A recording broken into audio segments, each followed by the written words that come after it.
Formula याद रखो, आवश्यकता आविष्कार की जननी है। तो कोई चीज कहीं पर तभी प्रोत्साहित होगी जब आवश्यकता पैदा होगी। कुछ लोग परेशान है, सिर्फ डायबिटीज है इसलिए। इस आदमी की दोनों किडनी फेल है, 17 साल। अच्छा भैया, अरे तो उनका नाम काहे लेवा रहे हो यार, मतलब है तो सामंत ही, सब सामंत। प्रतापगढ़ के राजा भैया हो, चाहे मनकापुर के रघुराज कुंवर आनंद सिंह हो, सब सामंत। उत्तरवादी काल में जो हारा हुआ वर्ग था उसको मजदूर वर्ग में रख दिया गया। तो उस मजदूर वर्ग का क्या नाम है? शूद्र। उसका काम क्या है? सेवा करना। अब कर्मकांड बढ़ेगा ना, उत्तरवादी काल में कर्मकांड बढ़ेगा, तो कर्मकांड कराने वाला तो चाहिए, तो ब्राह्मण की आवश्यकता पैदा हो गई।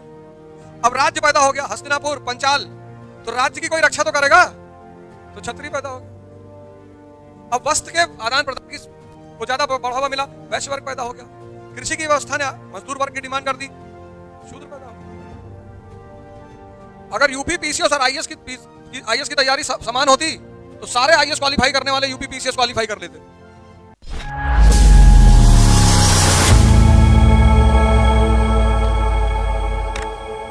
यार एक फार्मूला याद रखो, आवश्यकता आविष्कार की जननी है। तो कोई चीज कहीं पर तभी प्रोत्साहित होगी जब आवश्यकता पैदा होगी। सन्नी देओल की मूवी है ना जिसमें कलेक्टर है, वो क्या नाम है, डीएम है, जो कहता है हम भूदेव, देवों के देव, भूदेव सिंह साहब द ग्रेट, कहता है ये तुम्हारी नौकरशाही 300 साल पुरानी है और हम यहां 1000 साल से शासन कर रहे हैं। यह है सामंत, जिसका क्षेत्र बदला नहीं जा सकता। ये जो राजा भैया, अरे तो उनका नाम काहे लेवा रहे हो यार, मतलब है तो सामंत ही, सब सामंत। चाहे प्रतापगढ़ के राजा भैया हो, चाहे मनकापुर के रघुराज कुंवर आनंद सिंह हो, सब सामंत। जब भी किसी इलाके पे किसी व्यक्ति का लंबे समय तक दबदबा रहता है तो हम उसको आज भी सामंत ही कहते हैं, सामंत है। अब तो एक नया शब्द आ गया है, बाहुबली। जब से मूवी आई ना बाहुबली, ओंकारा मूवी आई थी, उसमें भी बाहुबली शब्द का प्रयोग हुआ था। बाहुबली हैं जो अपने बाहु के बल पर क्षेत्र चला रहे हैं, बाहुबली। मिर्जापुर में अखंडानंद बाहुबली कहते, मौर्य जी आप जिस अखंडानंद से मिले थे वो व्यापारी था, और आज जिस अखंडानंद से मिल रहे हैं वो बाहुबली है।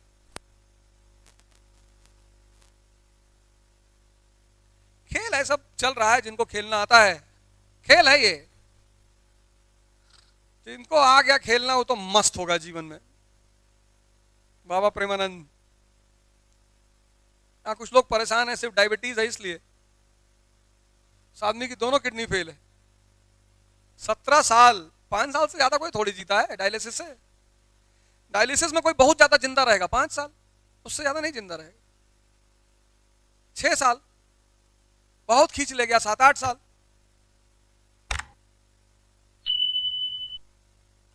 डायलिसिस मतलब 10 साल उम्र और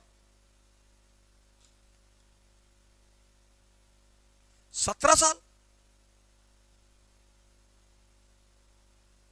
ध्यान का परिणाम है, साधना का।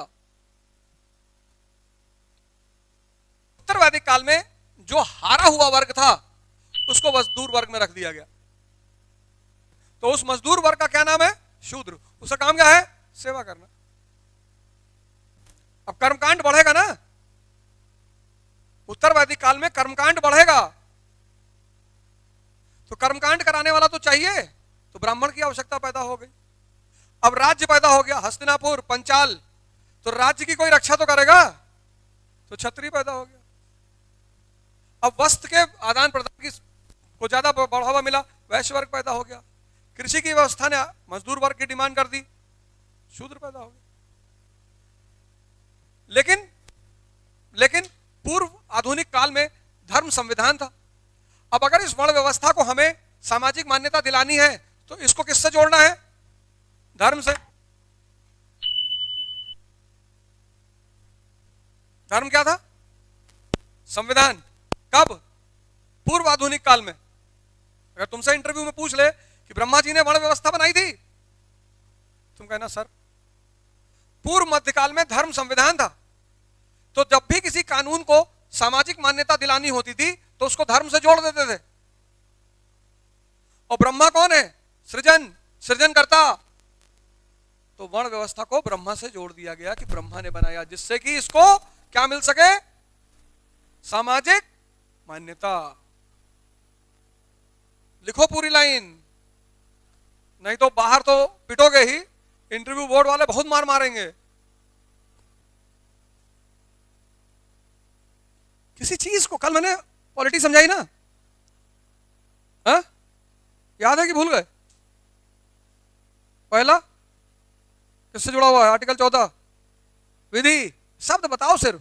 दूसरा भेदभाव, तीसरा रोजगार, चौथा अछूत, पांचवा उपाधि। अब नहीं भूलोगे, अब पूरी जिंदगी चाह कर भी नहीं भूलोगे। अब आर्टिकल 19 कितना बड़ा आर्टिकल है, समानता का अधिकार। ये देखो, अब 1947 के पहले का भारत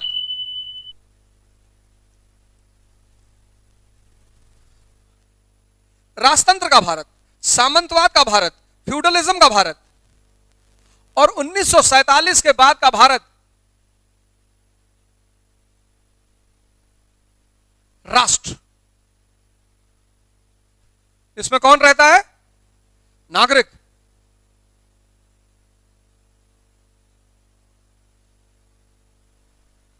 अब यहां अगर 4 ब्राह्मण और 2 क्षत्रिय बैठे हैं, कोई दलित आ गया कि साहब हम बताते हैं आपको उपनिषद के बारे में, क्या कहेंगे? तो तुम्हारी औकात है, तुम बताओगे, क्योंकि यहां उनका धर्म पर एकाधिकार है। लेकिन यहां नागरिक है, स्वतंत्रता किसकी? स्पीच की। तो स्पेसिफाई करना पड़ा कौन कौन सी स्वतंत्रता। भाषण की स्वतंत्रता, संगठन बनाने की स्वतंत्रता, यही तो है आर्टिकल 19।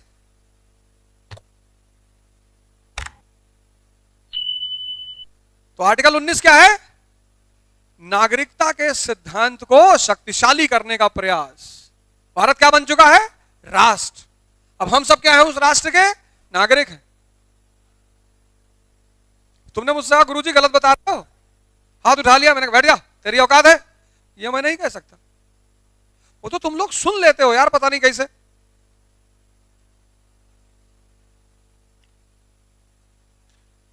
तो तुम लोग को मैं देखता हूं, तुम्हारी उम्र के लड़कों को टीचरों से डरे हुए बैठे हुए। टीचर का सम्मान करो, डरो मत। तुमको कोई बात गलत लगती है, हाथ उठाओ कि मास्टर साहब गलत बोल रहे हो। मारेगा? मारेगा? और मार, कूद के पकड़ लो तुरंत कप से।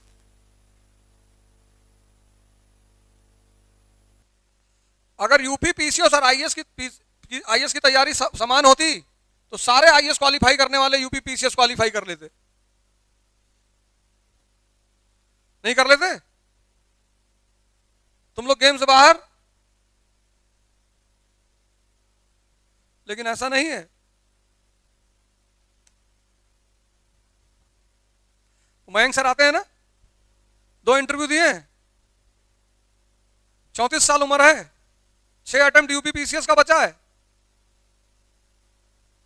क्यों नहीं एसडीएम बन जा रहे हैं? हम काहे नहीं दिए यूपी पीसीएस? तैयारी ही अलग है। इस झांसे में कभी मत रहना।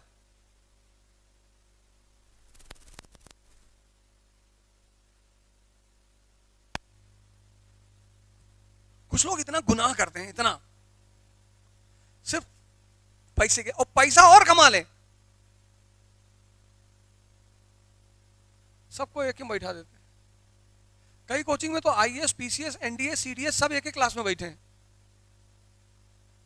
कहते हैं जो आईएएस का जीएस पढ़ लेगा वो एनडीए भी निकाल लेगा। एनडीए वाले बैठा दिए। अरे इलाहाबाद में है, कानपुर में है, बहुत कोचिंग है। और तर्क बढ़िया देते हैं वो, कहते हैं आईएएस में सब पढ़ाया जाता है, उसको पढ़ने माँ बाप आए हैं बेचारे, माँ बाप को तर्क अच्छा लग गया कि यार तर्क तो बड़ा शानदार है,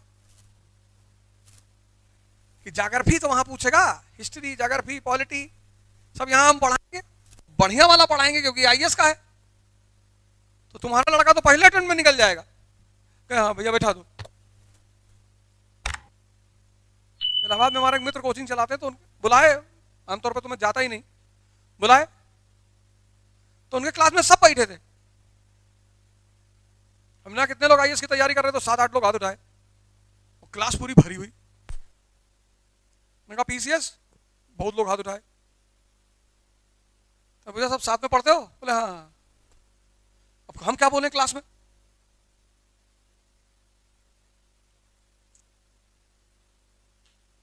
उसमें 4 तो सीडीएस वाले भी निकल आए। समझ लो, तुम बाद में उनसे पूछे कि क्या कर रहे हो यार, किसी का सिलेक्शन नहीं होगा इसमें, टाइम काट रहे हो, पैसा ले रहे हो।